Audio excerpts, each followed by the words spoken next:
ذات نبی مرکز یکجہتی اسلام، افلاک سے اونچا شہلالاک کا ہے نام، ہے ذات نبی مرکز یکجہتی اسلام، افلاک سے اونچا شہلالاک کا ہے نام۔ اعوذ باللہ من الشیطان الرجیم، بسم اللہ الرحمن الرحیم،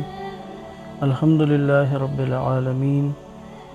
بارئ الخلائق اجمعین، ثم الصلاة والسلام علی اشرف الانبیاء والمرسلین،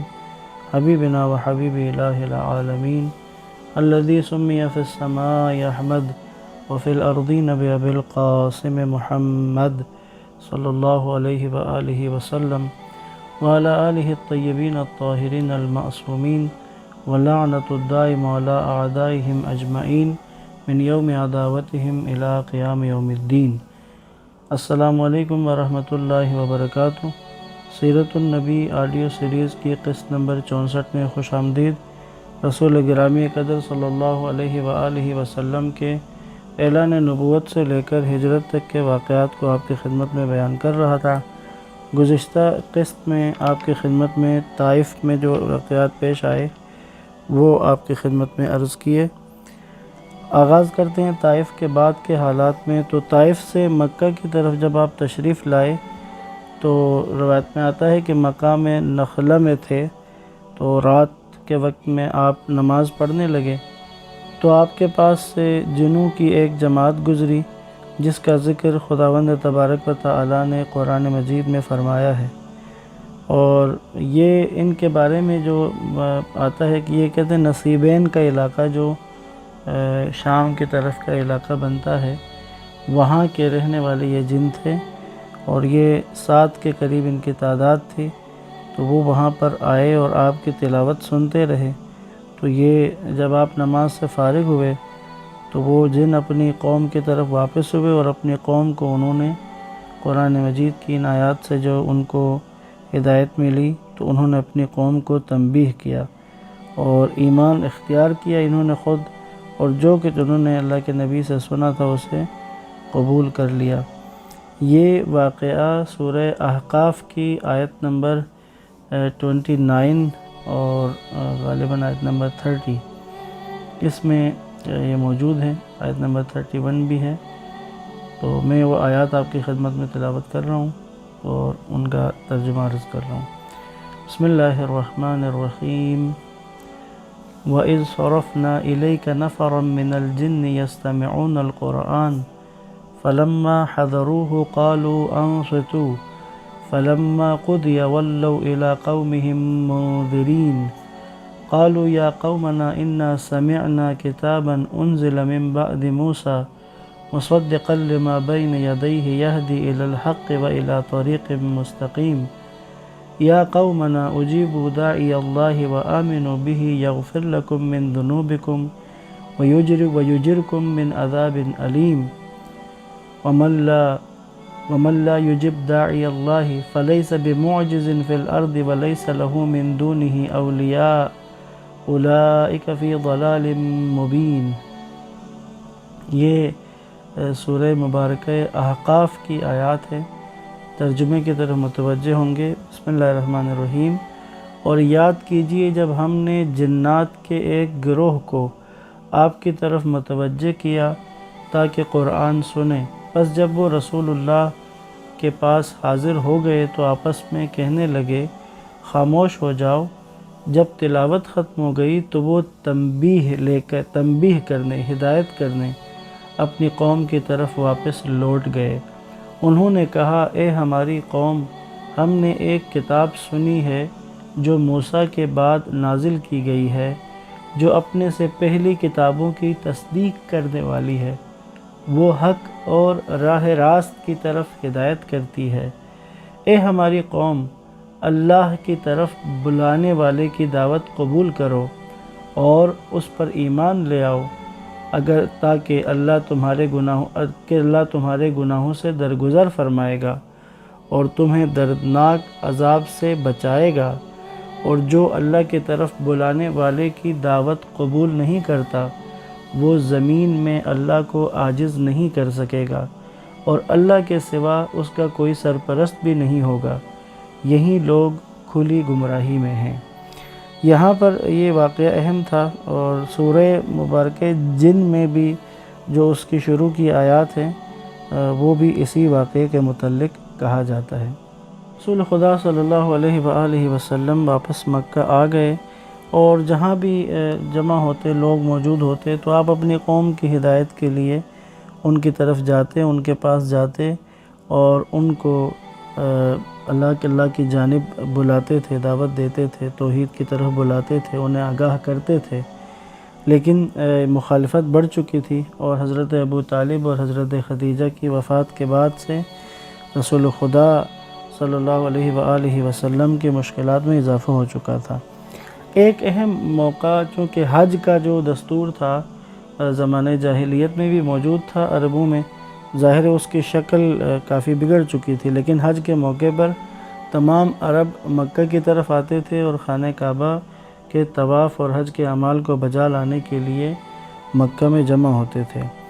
تو حج کے موقع پر اللہ کے نبی باقاعدہ ایک ایک قبیلے کے پاس جا کر ان سے ملتے تھے اور ان کو اسلام کی دعوت دیتے تھے۔ یہاں پر چند ایک واقعات جو سیرت ابن ہشام میں بیان ہوئے ہیں، حج کے موقع پر جو رسول اللہ نے مختلف قبائل کو دعوت دی، تو وہ میں آپ کی خدمت میں عرض کر رہا ہوں۔ اس میں جو سب سے پہلا واقعہ ہے وہ ربیہ کا ہے، جس نے یہ واقعہ بیان کیا۔ وہ کہتا ہے کہ میں نوجوان تھا اور اپنے والد کے ساتھ مینا میں تھا۔ رسول اللہ صلی اللہ علیہ وآلہ وسلم عرب کے قبیلوں کی منزلوں میں ٹھہرے ہوئے فرما رہے تھے، یعنی ملتے تھے اور فرما رہے تھے جو اللہ کے نبی نے بات کی۔ اللہ کے نبی نے فرمایا، اے فلاں قبیلے والو، میں تمہاری طرف اللہ کا بھیجا ہوا آیا ہوں، جو تمہیں حکم دیتا ہے کہ تم اللہ کی عبادت کرو اور اس کے ساتھ کسی کو شریک نہ بناؤ، اور اللہ کے سوا اس کے مقابل ٹھہرائی ہوئی ان مخالف ہستیوں کو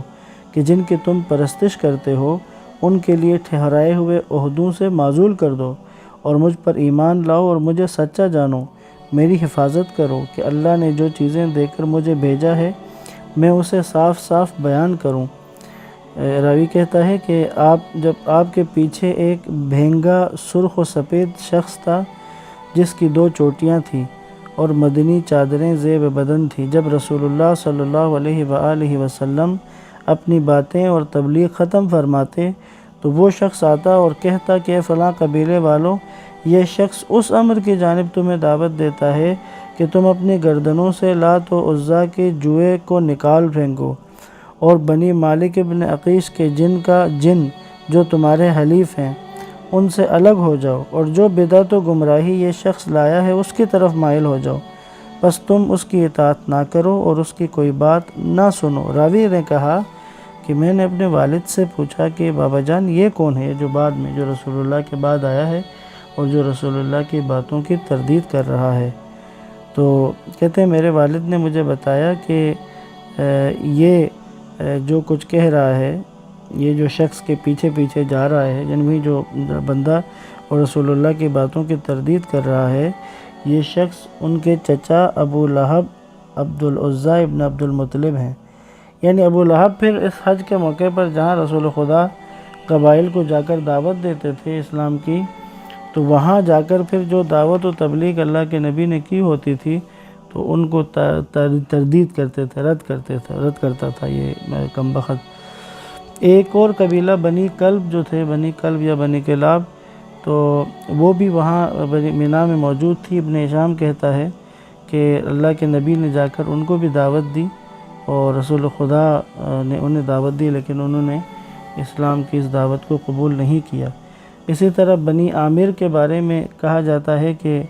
رسول خدا بنی عامر کے پاس گئے اور جا کر ان کو بھی دعوت توحید دی۔ تو کہتے ہیں انہوں نے جو بات بنی عامر نے کی، انہوں نے کہا کہ اگر یہ ہم آپ کی بیعت کرتے ہیں، ہم آپ کے اوپر ایمان لاتے ہیں، تو آپ پھر اللہ نے آپ کو ان سب پر غلبہ دے دیا، یا جنہوں نے تمہاری مخالفت کی ان کے اوپر آپ کو غلبہ مل گیا، تو پھر آپ کے بعد حکومت ہمیں ملے گی۔ تو اللہ کے نبی نے جواب دیا کہ حکومت اللہ کے اختیار میں ہے، وہ جس کو چاہے دے۔